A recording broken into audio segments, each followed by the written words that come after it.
এজন্য শয়তানের কাজ হলো মানুষের ভিতরে অহংকার ঢুকিয়ে দেওয়া।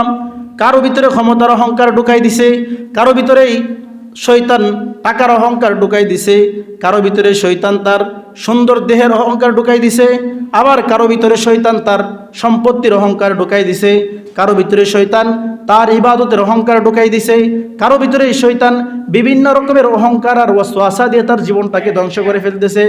আল্লাহ রাসূল বলেন, কারো ভিতরে যদি জাররা পরিমাণ অহংকার থাকে, একটা সরিষার দানা পরিমাণ অহংকার যদি কারো দিলের ভিতরে থাকে, আল্লাহ রাসূল বলেন ওই উম্মতটা কোনোদিন জান্নাতের ভিতরে যাইতে পারবে না।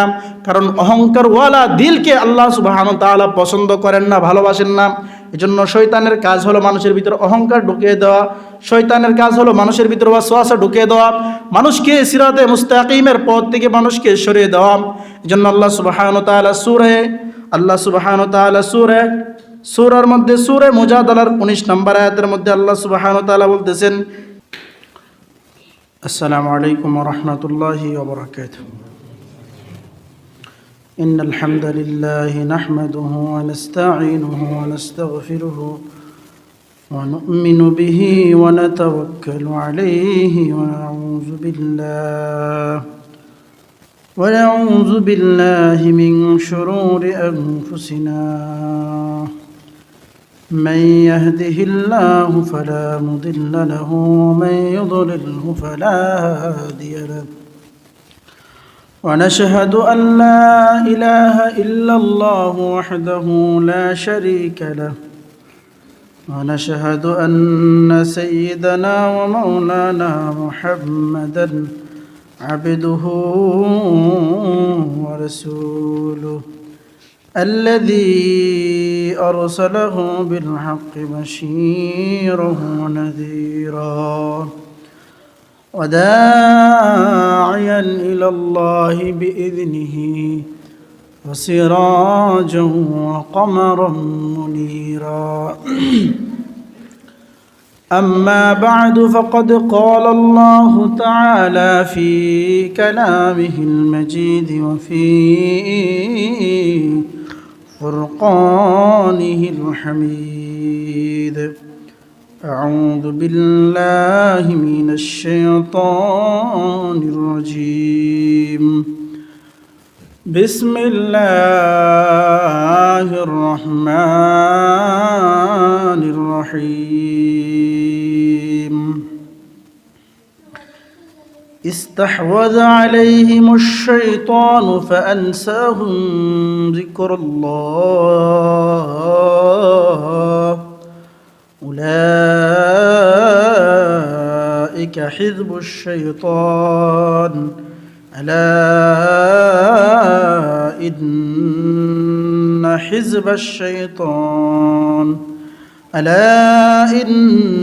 حزب الشيطان هم الخاسرون. إن الذين يحادون الله ورسوله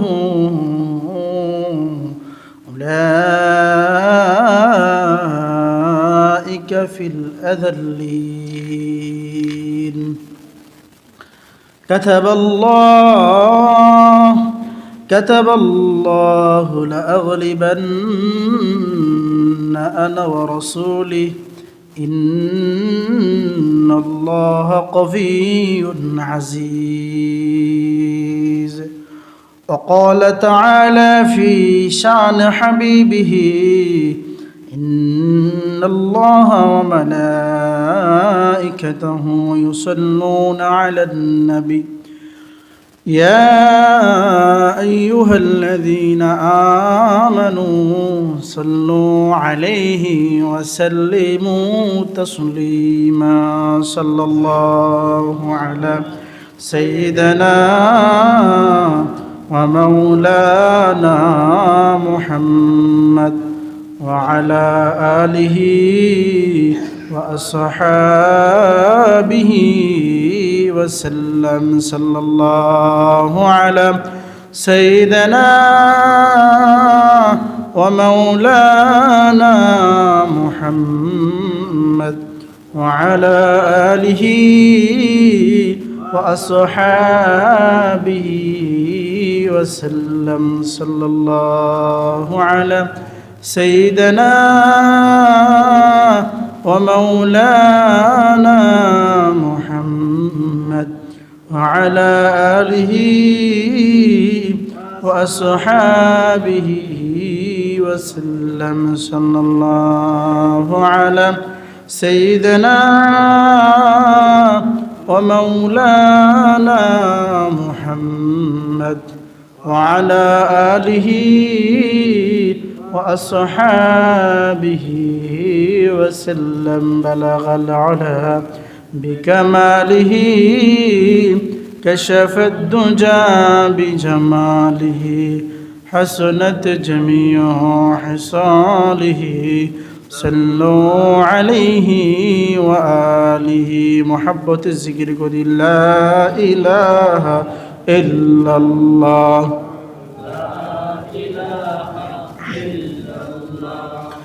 لا إله إلا الله لا إله إلا الله لا إله إلا الله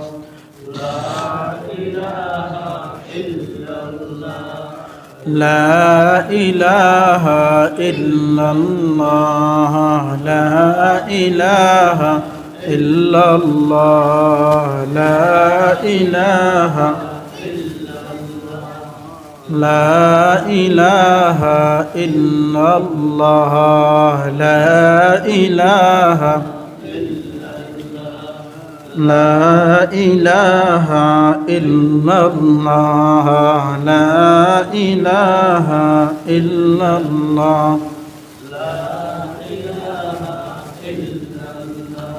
আসমানের মালিক যে আল্লাহ জমিনের মালিক সে আল্লাহ লা ইলাহা ইল্লাল্লাহ লা ইলাহা ইল্লাল্লাহ লা ইলাহা ইল্লাল্লাহ লা ইলাহা ইল্লাল্লাহু মুহাম্মাদুর রাসূলুল্লাহ সাল্লাল্লাহু আলাইহি ওয়াসাল্লাম। মহান আল্লাহ পাক রব্বুল আলামিনের নিকট লাখো কোটি শুকরিয়া যে আল্লাহ সুবহানাহু ওয়া তাআলা আমাদেরকে শারীরিকভাবে সুস্থ রেখে আল্লাহ তাআলার ঘর মসজিদে জুমার নামাজ পড়ার জন্য আসার বসার তৌফিক দিয়েছেন। সেজন্য মহান রব্বে কারীমের নিকট আমরা সকলেই অন্তরস্থল থেকে শুকরিয়া আদায় করি আলহামদুলিল্লাহ। আল্লাহ সুবহানাহু ওয়া তাআলা পৃথিবীতে যখন মানুষ সৃষ্টি করবেন, মানুষ সৃষ্টির সময় আল্লাহ সুবহানাহু ওয়া তাআলা ফেরেশতাদের কাছ থেকে পরামর্শ নিয়েছিলেন যে ফেরেশতারা আমি মানুষ সৃষ্টি করতে চাই, ইন্নী জাঈলুন ফিল আরদি খলিফা, আমি পৃথিবীতে প্রতিনিধি পাঠাইতে চাই, তোমাদের কি মত? তো ফেরেশতারা বলছিল আল্লাহ তাদেরকে বানায়েন না, তারা দুনিয়াতে আইসা ঝগড়াঝাটি করবে, মারামারি করবে। তো আল্লাহ সুবহানাহু ওয়া তাআলা বলছিলেন ইন্নী আ'লামু মা লা তা'লামুন, আমি যা জানি তা তোমরা জানো না। তো আল্লাহ সুবহানাহু ওয়া তাআলা মানুষকে সৃষ্টি করলেন। সর্বপ্রথম হযরত আদম আলাইহিস সালাতু ওয়াস সালামকে সৃষ্টি করলেন। আদম আলাইহিস সালাতু ওয়াস সালামকে সৃষ্টি করার পর আল্লাহ সুবহানাহু ওয়া তাআলা এবার ফেরেশতাদেরকে একটু শিক্ষা দেওয়ার জন্য আল্লাহ সুবহানাহু ওয়া তাআলা আদম আলাইহিস সালাতু ওয়াস সালামকে কিছু নাম মুখস্থ করাইলেন। আর ফেরেশতাদেরকে বললেন, ফেরেশতারা তোমরা সেই মাটির আদমকে কি করো? সিজদা করো। এখান থেকেই দ্বন্দ্ব শুরু হয়েছে। আদমকে বলছে সিজদা করার জন্য, সমস্ত ফেরেশতারা নির্দ্বিধায় আদম আলাইহিস সালাতু ওয়াস সালামকে কি করলেন? সিজদা করলেন। কিন্তু ফেরেশতাদের যিনি সর্দার আজাজিল ফেরেশতা, সমস্ত ফেরেশতাদের সর্দার, উনি তার মাথাকে খাড়া করে রাখছে, সেজদা দিচ্ছে না। আল্লাহ বলতেছেন আরে তুমি সেজদা দিচ্ছ না, কারণ কি? সেজদা দাও, আমি তো আদেশ করলাম, সবাই সেজদা করছে, তুমি সেজদা দাও। তো আজাজিল ফেরেশতা সে বলতেছে খালাকতাহু মিন তিন ওয়া খালাকতাহু মিন নার ওয়া খালাকতাহু মিন তিন, আমি হইলাম আগুনের তৈরি আর সে হইল মাটির তৈরি, আমি মাটির তৈরি আদমকে কিভাবে সেজদা করতে পারি? আমি তো আগুনের তৈরি, আগুন তো উপরে থাকে, আমি উপরে থাকবো, আমি সেজদা করতে পারবো না। আল্লাহ আদেশ দিছেন, আদেশ মানছেন না, আর নিজেকে বড় মনে করছে যে আমি হলাম শ্রেষ্ঠ বড়, আমি হলাম আগুনের তৈরি আর আদম হলো মাটির তৈরি, মাটির তৈরি আদম থেকে আমি আগুনের তৈরি আজাজিল, আমি হইলাম শ্রেষ্ঠ।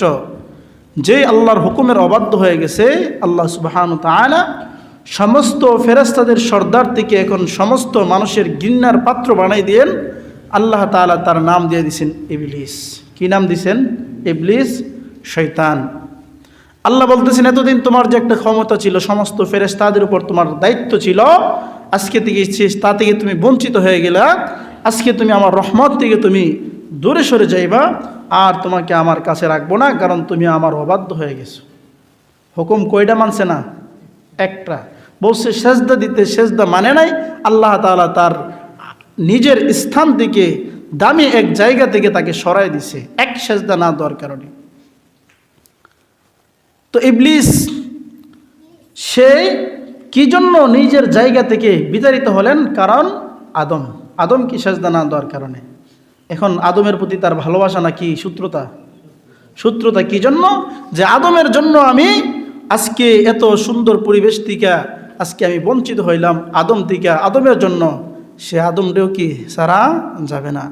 এবং আল্লাহ তাআলা শয়তানকে ঘোষণা করলেন যে শয়তান ইবলিস, তুমি চিরদিনের জন্য লানত প্রাপ্ত হয়ে গেছো, পাশাপাশি মৃত্যুর পরে তোমার ঠিকানা জাহান্নাম। তো ইবলিস এবার আল্লাহ তাআলার কাছে কিছু চাইলেন, আল্লাহ আমারে তো জাহান্নামে দিবেন, ঠিক আছে, কিন্তু আমাকে এই শয়তানি করার কিছু সময় দিতে। আল্লাহ কি চাও? তো ইবলিস এক নাম্বার চাইছে, আল্লাহ আপনি আমার হায়াতকে লম্বা করে দিন, কিয়ামত পর্যন্ত আমার কি দেন? হায়াত দিয়ে দেন। আল্লাহ সুবহানাহু ওয়া তাআলা বলতেছে ঠিক আছে, আমি তোমাকে হায়াত দিলাম। দ্বিতীয়ত ইবলিস আবার বলতেছেন, আল্লাহ তো মনের খবর সব জানেন, তার অন্তরে কি কি ঘটতেছে। আল্লাহ আরেকটা চাওয়া আছে। কি চাওয়া? আল্লাহ দীর্ঘদিন আমাকে হায়াত দিবেন, ঠিক আছে, কিন্তু এই আদমকে আমি যেন ধ্বংস করতে পারি, পথভ্রষ্ট করতে পারি, সেজন্য আমি তাদের রগের শিরায় শিরায় যেন প্রবেশ করতে পারি, এমন শক্তি আমাকে দেন। আল্লাহ কোজা তোরে এইটো দিলাম।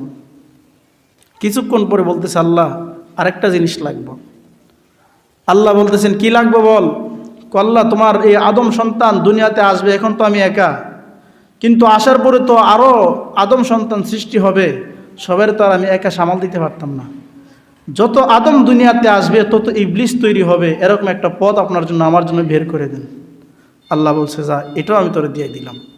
তাহলে আল্লাহর কাছে তিনটা জিনিস চাইলেন, যে কিয়ামত পর্যন্ত হায়াত চাইলেন, দ্বিতীয়ত মানুষের রগের শিরায় শিরায় যেন ঢুকতে পারে তাও চাইলেন, আদমকে ধ্বংস করার জন্য তার আরো জাতির প্রয়োজন, স্বজাতির প্রয়োজন। আল্লাহ বলেন তাও আমি দিয়ে দিলাম। চাইছে কার কাছে? আল্লাহর কাছে। ইবলিস বুঝছে আল্লাহর কাছে চাইলে পাওয়া যাবে, কিন্তু আজকে মুসলমানের বড় দুর্ভাগ্য, মুসলমান আল্লাহর কাছে না চাইয়া ন্যাংটার মাজারে গিয়ে দূরে। কথা কোন ঠিক কিনা? আল্লাহর কাছে না চাইয়া মাজারের কাছে চা। ইবলিস বুঝছে যে আল্লাহর কাছে চাইলে পাওয়া যাইব, কিন্তু বনি আদম শ্রেষ্ঠ মানুষে হে বুঝে না, হে গিয়ে আল্লাহর কাছে না চায় ন্যাংটার কাছে চা, সে গিয়ে মাজারের মধ্যে চা, পীরের কাছে চা। ইবলিস আরে মনে মনে হাসে, তুই তো আমার চাইতে আর বড় ইবলিস হয়ে বইছস। কথা কোন ঠিক কিনা? এজন্য শয়তান, সে তো এক শয়তানি করছে, আল্লাহর কাছে চাইছে যে আল্লাহ দিনের মালিক, সব কিছুর মালিক আল্লাহ, কিন্তু আল্লাহ শয়তান এমন ক্যাটাগরি আমাদের ভিতরে তৈরি করে দিছে যে আল্লাহর কাছে যেন আমরা না চাই যেন ফির ফকির মাজারের কাছে। এমন ট্যাবলেট আমাদের ভিতরে দিয়ে দিছে, আর এমন ফসা মস্তিষ্ক আমাদের ভিতরে দিয়ে দিছে যে এখন তাদের পিছনে আজকে আমাদের দূরতে হইতেছে। আল্লাহ তাআলা এই সকল শিরিক কুফর থেকে আমাদের ঈমানকে হেফাজত করেন, বলেন আমিন। তো আদম আলাইহিস সালাতু ওয়াস সালাম আল্লাহ তাআলা সৃষ্টি কইরা জান্নাতের ভিতরে দিয়ে দিছে, আর ইবলিস এদিক দিয়ে শরীরটা ফুরাইতেছে, কি কামটা করলাম, আদম রে বানাইয়া সেইরা আমার এক মহা বিপদের মধ্যে ফেলাইছে, কিন্তু আদমের ফিস আমি ছাড়তেছি না। তো আদমের ফিস যখন ছাড়বে না, এখন কি করবে? এখন আদমকে ফুসলায়া কিভাবে জান্নাত থেকে বের করা যায়, কারণ সে তো এক দামি জায়গার মধ্যে ছিলেন, আদম এর চাইতে আরো সুন্দর দামি জায়গার মধ্যে আছে, এটা ইবলিসের সহ্য হইতেছে না। ইবলিস এখন তাকে ফুসলায়া কিভাবে এখান থেকে বের করা যায় সে ফিকির করতেছে, চেষ্টা করতেছে। আদমের কাছে গিয়ে বলতেছেন, আদম তুমি কি চিরজীবন জান্নাতি থাকতে চাও? জান্নাতে থাকতে চাই। যদি জান্নাতে থাকতে চাও তাহলে এই যে একটা ফলের গাছ আছে গন্ধম ফল, এই ফলটা যদি তুমি খাইতে পারো তাহলে তুমি চিরদিন জান্নাতে থাকতে পারবা। কারণ না হলে কিন্তু তুমি চিরদিন জান্নাতে থাকতে পারবা না। কারণ তুমি যদি এইভাবে ফলটা যদি না খাও, না হয় একসময় ফেরেশতাদের মতন হয়ে যাইবা, না হয় তুমি জান্নাতে চিরদিন থাকতে পারবা না। আদমকে উল্টা পাল্টা বুঝাইতেছেন। আর আল্লাহ তাআলা আদমকে নিষেধ করছেন যে তুমি কিন্তু এই গন্ধম গাছের ফল তো খাইবা দূরের কথা, এই গাছের কাছেও তুমি যাইতে পারত না। আর ইবলিস বুঝাইতেছে আল্লাহর কসম, কি কইতেছে? আল্লাহর কসম, এই ফল যদি একবার খাইতে পারো চিরদিনের জন্য তোমার জান্নাত থাকাটা তোমার জন্য ভালো হয়ে যাবে। আল্লাহর নামের দোহাই কসম টসম দিয়া আদম হাওয়ারে ফুসলায়া ফাসলায়া ওই আল্লাহর কাছ থেকে কয়ে আনছে যে আমি নষ্ট করব, একটা ফল খাওয়াই দিছে। যেই মাত্র একটা ফল খাইছে আদম হাওয়ার শরীর থেকে কাপড় অটোমেটিক খুইলা ফেরা গেছে, জান্নাতের কাপড়। তারা এবার পাতা দিয়ে তাদের শরীরকে ডাকছেন। আল্লাহ বলতেছেন আমি যেটা নিষেধ করছি এটার কাছে কেন গেলা? আল্লাহ এই শয়তান ইবলিস সে তো আল্লাহর নামের কসম খায় বলছে যে এটা খাইলে চিরস্থায়ী জান্নাতে থাকতে পারবো। আল্লাহ বলেন আমি বলছি নিষেধ, আর শয়তান কইছি এটার কাছে যাইতা। শয়তানের কথা শুনছো, এবার জান্নাত থেকে বের হয়ে যাও। কারণ তোমরা যে ফল খাইছো এই ফল খাওয়ার পরে এখন তোমাদের এখন বাথরুমের প্রয়োজন হবে। বাথরুমের জায়গা জান্নাতের মধ্যে নাই, এটা পবিত্র জায়গা, বের হয়ে যাও, দুনিয়াতে যাও। দুনিয়াতে পাঠাই দিয়েছেন। দুনিয়াতে পাঠার পরে আদম আলাইহিস সালাতু ওয়াস সালাম আল্লাহ তাআলার কাছে কিছু জিনিস চাইছে। আল্লাহ শয়তান তো আমাদেরকে নষ্ট করতেছে, করবে আমার উম্মতকে আপনি ক্ষমতা দিছেন, কিন্তু আমার উম্মতের জন্য আপনার কাছে আমি কিছু চাই। কি চাও? আল্লাহ আমার উম্মত যখন কোনো একটা নেক আমল করবে আপনি একের বদলায় তার আমল নামায় 10টা নেকি লিখে দিবেন। সুবহানাল্লাহ। আল্লাহ বলেন যাও আদম আমি এটা তোমার জন্য কবুল করলাম। তোমার বান্দা যখন একটা নেক আমল করবে আমি আল্লাহ তাআলা তার আমল নামায় 10টা নেকি লিখে দিব। সুবহানাল্লাহ। আদম আলাইহিস সালাতু ওয়াস সালাম আল্লাহর কাছে আরো চাইলেন, আসলেন। আসার পরে শয়তান আল্লাহর কাছে ওই দিন চ্যালেঞ্জ করছে, আল্লাহ আপনার প্রত্যেকটা বান্দা কিভাবে জান্নাতে যায় আমি চ্যালেঞ্জ করলাম আপনার সাথে, কিভাবে সে জান্নাতে যায় আমি দেখে দেব। আমি তার ডাইনে, তার বামে, তার পিছনে, তার সামনে আমি চতুর্মুখী হয়ে তাকে ধোঁকা দিতে থাকবো, এবং ধোঁকা দিতে দিতে এক পর্যায়ে আমি তাকে জাহান্নামের মধ্যে নিয়ে যাইব। আপনি যে সিরাতে মুস্তাকিমের পথে তাদেরকে চালাইবেন সেই সিরাতে মুস্তাকিমের পথের মধ্যে আমি বসা থাকবো, তাদেরকে আমি জান্নাতে যাওয়ার জন্য দেব না। কার সাথে ওয়াদা করছে? আল্লাহর সাথে। আর আল্লাহও শয়তানকে জানাই দিয়েছেন ইবলিস ভালো করে শোনো, আমার এই বান্দা যদি সারা জীবন গুনাহ করে, তুমি 80 বছর গুনাহ করাইছো, কিন্তু সে তার জীবনের শেষ প্রান্তে আইসা বুঝতে পারছে হাই 60টা বছর কিভাবে কাটাইলাম, 70 বছর কিভাবে কাটাইলাম, শয়তানের ধোঁকায় পড়ে জীবনকে নষ্ট করে দিলাম। সে যদি তার নিজের ভুল বুঝা যদি আমার কাছে আসে আর তওবা করে, আমি 80 বছরের গুনাহ আমি আল্লাহ তাআলা মাফ করে দিব। সুবহানাল্লাহ। ইবলিস কইছে আল্লাহ এটা কইরেন না, কারণ 80 বছর মেহনত করে যদি আপনি 1 মিনিটে মাফ করে দেন তে আমার 80 বছর মেহনতি ফাও যাব। আল্লাহ কো না, এটা তো আর তোমার সিদ্ধান্ত না, এটা আমার সিদ্ধান্ত। সে যদি 80 বছর গুনাহ করে আর আমার কাছে তওবা করে নিজের গুনাহের ব্যাপার অনুতপ্ত হয়, 80 বছরের গুনাহ আমি 80 সেকেন্ডও লাগবে না, আমি আল্লাহ তাআলা মাফ করে দিব। সুবহানাল্লাহ। তাহলে শয়তান, তাহলে এখন আমরা যে দুনিয়ার মধ্যে আছি, একটা হলো শয়তানের দল আর একটা হলো মুমিনের দল। কিসের দল? মুমিনের দল। মুমিনের দল আল্লাহর ইবাদত করবে, আরেক দল শয়তানের দল শয়তানের অনুসারী হয়ে যাবে। শয়তানের কাজ হলো মানুষকে, মুমিনকে, মুসলমানকে সঠিক পথ থেকে, জান্নাতের পথ থেকে সরাইয়া তার অনুসারী বানিয়ে নেবেন। কারণ শয়তান একদিন আর 2 দিনেই আপনাকে আইসা ওয়াসওয়াসা ধোঁকা দিতে পারবে না। শয়তান আপনার কাছে আইসা বলবে ভাই নামাজি মানুষ, আজকে ফজরের নামাজটা না পড়লে হয় না, ঘুমিয়ে যাও। দেখবেন যে আপনি উঠে গেছেন গা। শয়তান বলতেছে ঠিক আছে যাও, আজকে যাও, তোমার সাথে তো আমি একদিনে পারবো না। তুমি যখন আস্তাগফিরুল্লাহ পড়বা শয়তান চইলা দেব। এভাবে 1 দিন, 2 দিন, 3 দিন, 5 দিন, 7 দিন শয়তান আস্তে আস্তে একজন নামাজির বেনামাজি বানাই দেয়। একজন কোরআন পড়নেওয়ালাকে কোরআন থেকে দূরে সরাই দেয়।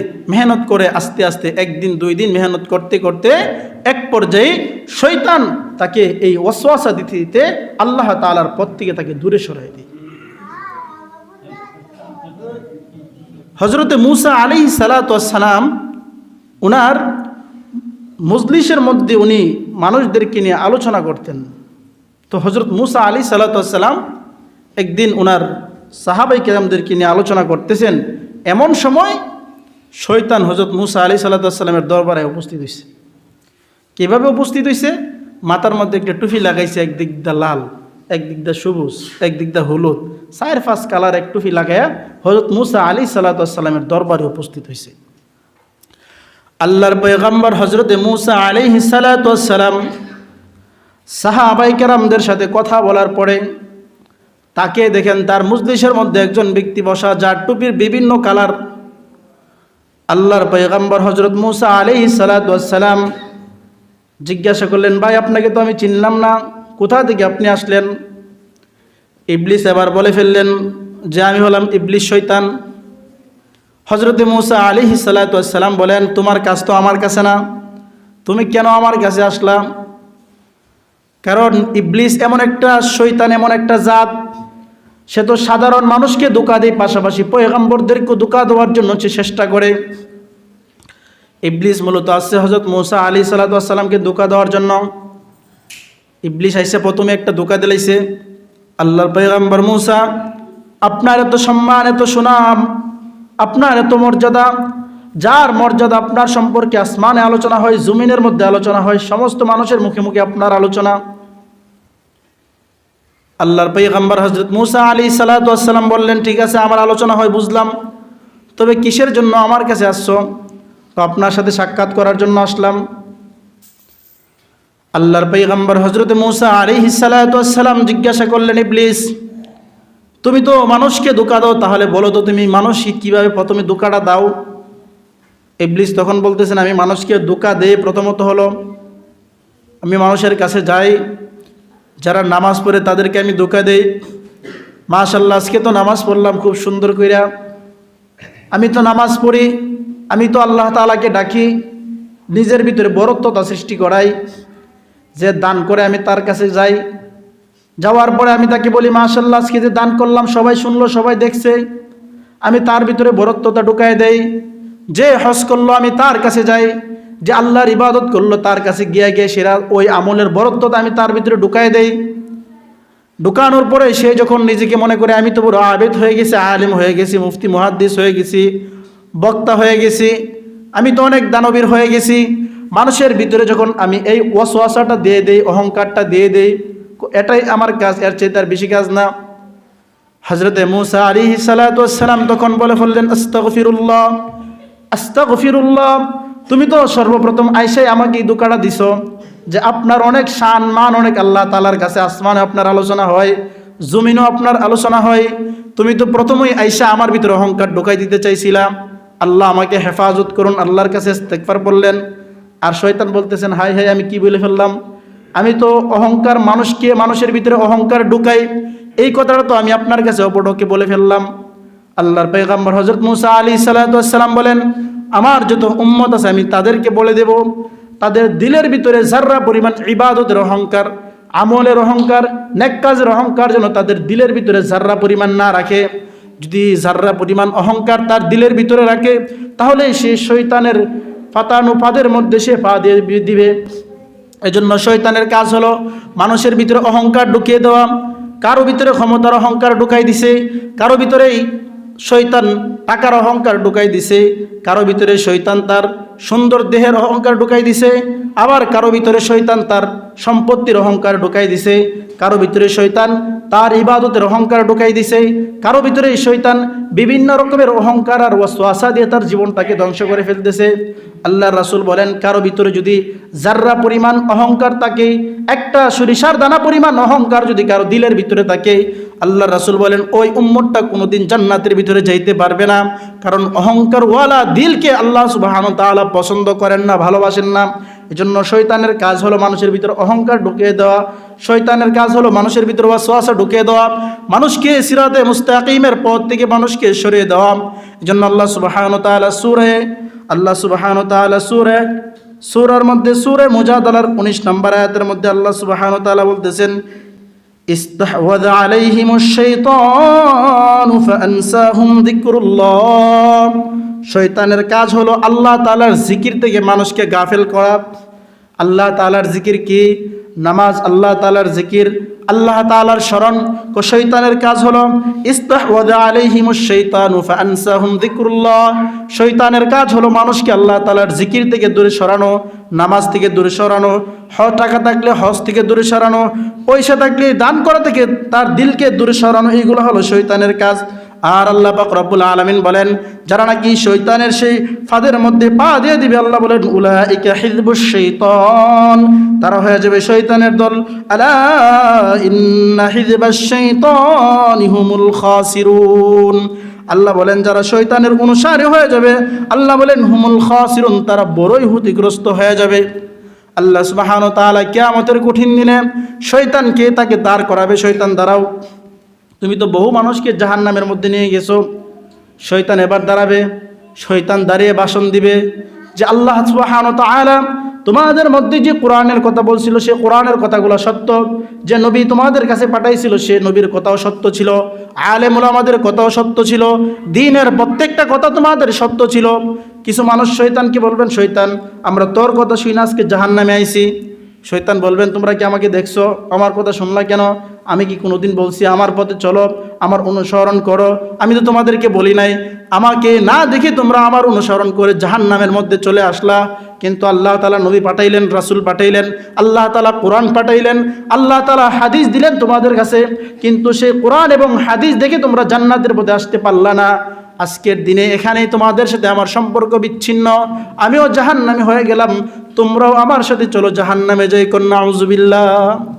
এজন্য শয়তান শেষ পর্যায়ে প্রত্যেকটা মানুষ যারা শয়তানের অনুসরণ করবে, শয়তানের অনুকরণ করবে, শয়তানের দুঃখের মধ্যে পড়বে, আল্লাহর জিকির থেকে গাফিল হবে, ওই প্রত্যেকটা বান্দাকে শয়তান জাহান্নামের দিকে নিয়ে যাবে।